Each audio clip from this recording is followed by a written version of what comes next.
বন্ধুরা, ভিডিওতে দেখতেই পারছো এটি কী গাছ। দেখে হয়তো বুঝতে পারছো না কী গাছ।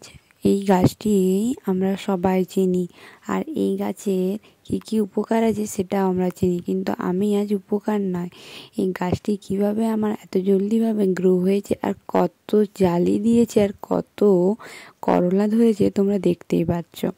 আর এইভাবে মাচা দিতে কি করে হবে সেটাও তোমাদেরকে দেখিয়ে দেবো, আর কখন মাচা দিতে হবে সেটাও আমি বলে দেবো, আর কেমনভাবে দিতে হবে সেটাও বলে দেবো। তো এই গাছটি আমরা নিজেরা লাগিয়েছিলাম না, এই গাছটি হঠাৎ যেহেতু বলে বাগানে, নিজেদের বাগানে হঠাৎ হয়ে গেছে।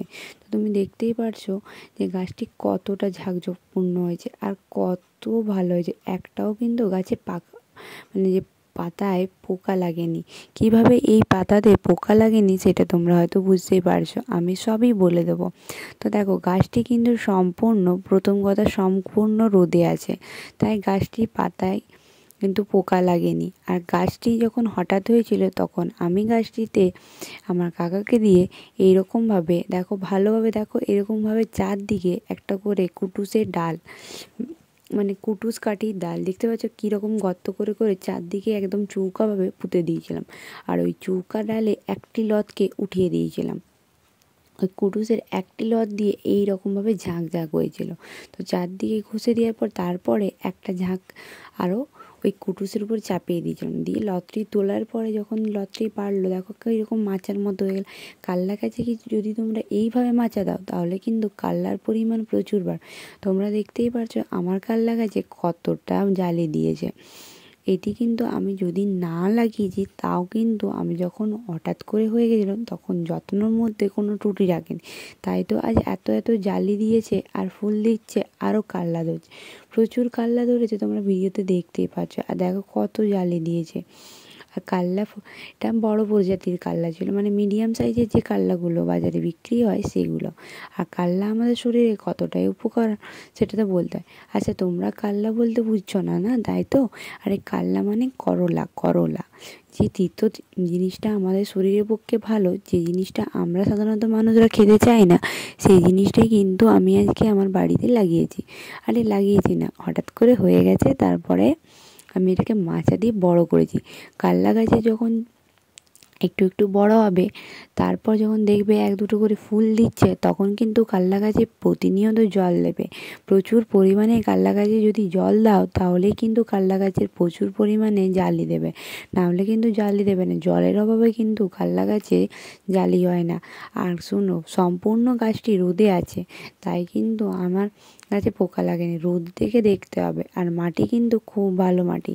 আমাদের কাল্লা গাছটি যে জায়গায় হয়েছিল সেখানে মাটিটা এমনিতেই খড়পচা মাটি, তাছাড়াও আমার কাকাকে দিয়ে আমি গোবর মাটি দিয়ে করেছিলাম, সেই জন্য দেখছো তো কত বড় বড় জালিগুলো হয়েছে। আমি ভিডিওর মধ্যে বোঝাতেই পারছি যে কি পরিমাণ জালিটি হয়েছে। দেখো আর কি সুন্দর সবুজ সবুজ দেখাচ্ছে, দেখতেই পারছো। তো এইভাবে কাল্লা গাছকে যদি তোমরা যত্ন করো আর নিয়মিত জল দাও, তাহলে কিন্তু কাল্লা গাছে প্রচুর পরিমাণে জালি হবে। আর দেখো কি সুন্দরভাবে হাওয়া বাতাসও পাচ্ছে। খোলামেলা জায়গায় কিন্তু চাষ করার একটা আলাদাই মজা। আমি তো ভাবতেও পারিনি এত বড় গাছটি হয়ে যাবে। দেখো কি সুন্দর হয়েছে, আর কত নতুন নতুন করে কচি কচি পাতা দিচ্ছে, ডগ গজাচ্ছে, এবং তার সাথে সাথে ফুলও দিচ্ছে, আর কাল্লাও ধরছে। একটা জালির কাল্লাও কিন্তু আমার পড়ে যায়নি। কারণটি হচ্ছে এই যে প্রচুর পরিমাণে জল পাচ্ছে। যদি জল না পায় কিন্তু কাল্লার ফুল মরে যায়, জালিগুলো ধরে ধরে ঝরে পড়ে যায়। জল কিন্তু কাল্লা গাছের জন্য প্রচুর প্রয়োজন, আর কাল্লা গাছের জন্য যেমন জলের প্রয়োজন তেমনি কিন্তু রোদেরও প্রয়োজন। তোমরা যেখানেই কাল্লা গাছ লাগাও কিন্তু দেখবে কাল্লা গাছ কিন্তু রোদ যেন পায়। যদি অন্য কোনো জায়গায় হঠাৎ করে হয়ে যায় তাহলে কিন্তু তোমরা জল যে জায়গায় সবসময় রোদ পাবে সেই জায়গায় লাগাবে, এবং প্রচুর পরিমাণে নিয়মিত জল দেবে। আমাদের এখানে প্রচুর পরিমাণে দিনে 3-4 বালতি করে জল দিই আমরা, কারণ মাটিটা চারদিকে ভিজা আছে বলেই কিন্তু কাঁচলা গাছে ফুল দিচ্ছে। আর পোকাও ধরবে না, জলের অভাবে কিন্তু পোকাও ধরে যায়, গাছ ঝুঁইয়ে যায়, মুজিয়ে যায়। আর গাছে শাখা পোশাকা গজায় না, কিন্তু গাছে যত পরিমাণ জল দেবে তত পরিমাণ শাখা পোশাকা গজাবে, তত পরিমাণ জালি দেবে আর তত পরিমাণ ফুল হবে। আর ফুল থেকেই তো জালি হয়, জালি থেকেই ফল হয়। আমার কাল্লা গাছে কিন্তু প্রচুর জালি দিয়েছে, মিনিমাম 7-8টা করে তো জালি দিয়েছে। আর বড় বড় কাল্লাও এমনি মিডিয়াম সাইজের তোমার 3-4টে হয়েছে।